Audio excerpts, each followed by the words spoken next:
Hello guys, gals, and non-binary pals. Welcome back to my channel, and today I wanted to go over the second installment of the Niche Market series, where I will go over the Firmament today. I'll go over rotations, macros, how to get started, and what exactly you should be crafting. And again, anyone that supports the channel via membership, Twitch subs, Discord boosts, or just being active, get access to lists and information before the video goes live. And with all that being said, let's get into it.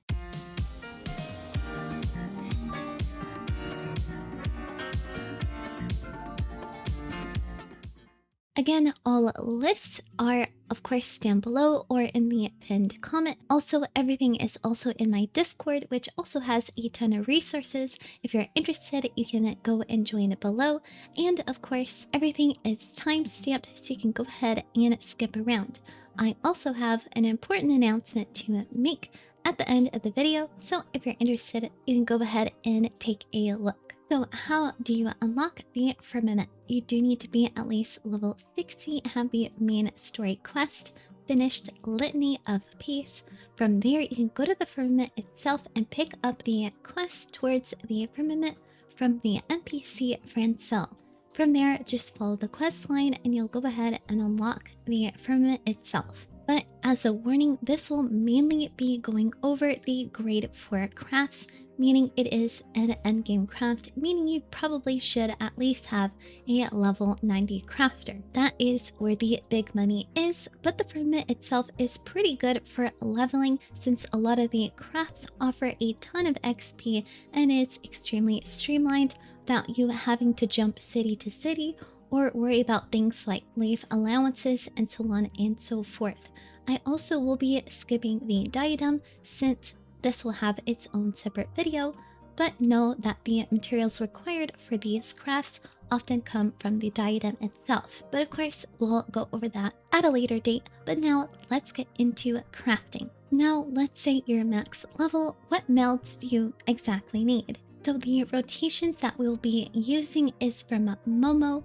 Now they have a public folder filled with max meld rotations, and they themselves have included the Teamcraft guide for melding. Now it is following the 6.0, 6.05 melding, which was the Arcane set, which we only had at that time, not the pact makers, which is the current one. But overall, if you do have your pact maker set, which is over melded, then you will be of course totally fine, because what we're looking for exactly is the stats down here. Now each rotation for expert rotations, all the expert rotations by the way are at the bottom. They have their own stat recommendations. You can also see how it will fare with the gear that you have now if you have your stats inputted in Teamcraft. So let's just see if the last rotation is going to work for my set. And here we go. It gives me the highest possible collectability it can. You don't need max collectability, you just need enough collectability to get the max prize.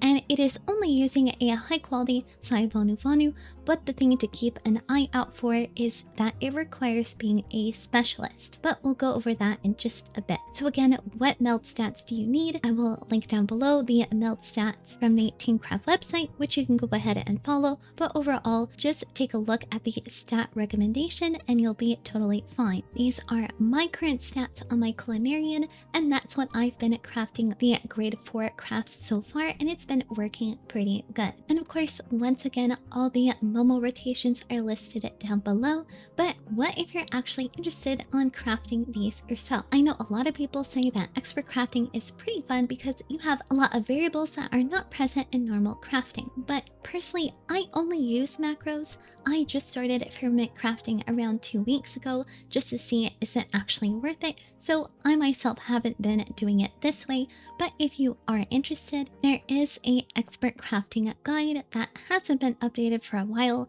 but overall you do have information on all the crafting procs, and it is very well in depth. It explains a lot better than I ever could, so if you are interested in crafting it manually, this is your go-to. But overall for me, at this point on, I just use macros because it's simpler for me, and I don't really want to think. Simple as that, and it saves a lot of time. So again, it's all down below. Now we can go over what exactly are so special about these macros and specifically why you require a specialist.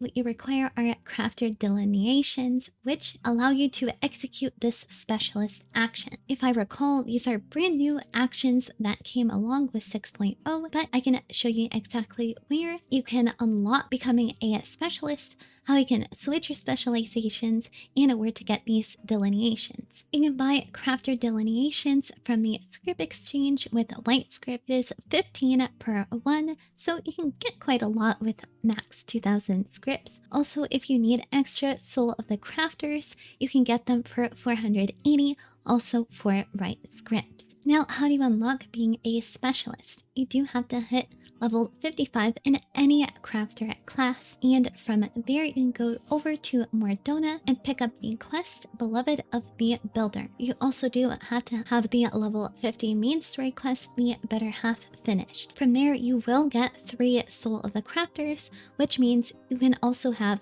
a maximum of 3 specialists. If you ever want to switch your specialist, you have to come to here in Ishgard and talk to Alderon, the specialist, to go ahead and switch it. You also have to have the Soul of the Crafter in your inventory, which you can of course get for white scripts. But now that you have your melds figured out, your specialists picked, and your rotations ready, what do you even go ahead and craft? And of course, we have a list for that. Now, this is per 10,000 scripts, meaning there are a lot of items on this page. It's gonna lag a little bit, but that is the nature. We have a lot of items to spend on and a lot to craft with, so just be warned. And of course, how you use it is you go up here to pricing mode, click up here at spending, and fill prices based on market board prices. So how this works is you have all the items that are required for 10,000 scripts, and you have all the items that you can spend on per 10,000 scripts. This will easily show you if what you're crafting is actually going to net you any profit with your server and the current prices for that item. Let's say I was crafting only the Sky Builder's Chocobo Weather Wayne. I will go ahead and select that. And for me to go ahead and craft, it's going to cost me 1,297,000. Now I need to go ahead and take a look what exactly I can buy, which will actually net me some profit. I can go ahead and buy the mount, the albino Krakul, but that will only net me 381,000. A lot, but maybe we can do a bit better. I can go ahead and buy some emotes. Let's say I will buy the next godliness emote. That will actually lose me 159,000, but as we can see, the Weaver Wayne is actually not the best one here. It's actually the Sorbet, so I'm going to go ahead and select that, and now I have a benefit of 174. Let's skip the emote and maybe go with the singlets, and now I'm making 300k. What about the saintly style? Now I'm only making 7,000, but you can also mix and match what exactly you will buy, but make sure that the number matches, meaning you can buy 5 ballroom etiquettes per 10,000 scripts, and we want to be consistent, such as the hairstyle. You also can buy 5 of them per 10,000 scripts. So let's say I want to buy 1 concealing meals, so I'll put that down to 1, and even though the value goes back up to 5, it does show only 204,000. So Teamcraft is buggy, we all know that. Just don't pay any attention. I will also buy 1 empathetic elucidation, so I'll also put this down to 1, and now we're at 400k. I'll buy 1 parasol. I'll put this down to 1, so far we're at 3 items. Now we're at 834k, and I will buy 2 Skyworkers bottoms. I'll put this down to 2, and now we're at 1,632,000 with a profit of 669. So you don't always have to buy 5 emotes, 5 hairstyles. You can go ahead and mix and match, although make sure that it's not bugging out. It will bug a little bit, but it still works. So I have a whole load of scripts. Let's go ahead and start spending. So I have already went and crafted 84 collectibles. I'm gonna go ahead and get as many as I can to fill up Kupo Vouchers, and then I will show you what exactly you can do with those. So basically what Kupo Vouchers are is a basic way to go ahead and gamble for some of the items, and luckily they do show the percentage of getting what you want, but overall the top item is usually the one that is most worth it, but sometimes the middle items can also be pretty good. Again, it is based on luck, so oftentimes you're not going to get what you want, but still you can manage to get a few good items such as emotes, minions, housing items such as the Burnet Partition, and other things. You can also get stuff like the casual attire, so there are some pretty good items here, but of course it is based on luck and whether or not you will even manage to get such a high price item in your set list. They do also have the old Materia 8s, which usually aren't used at all lately, so whenever I see that at the top, I only go for the middle item. And now there, luckily, I did manage to get the top price. It's actually the first time for me, although sadly it's not the casual attire cover, but the Race Vulgar attire cover actually goes for a decent amount as well. Sometimes you don't even have the chance to get the top prize. Just by looking at this, you can see that there are only 2 birds and 2 keys. There is no crown and there is no seed. There's not even the third prize, so it really is based on luck.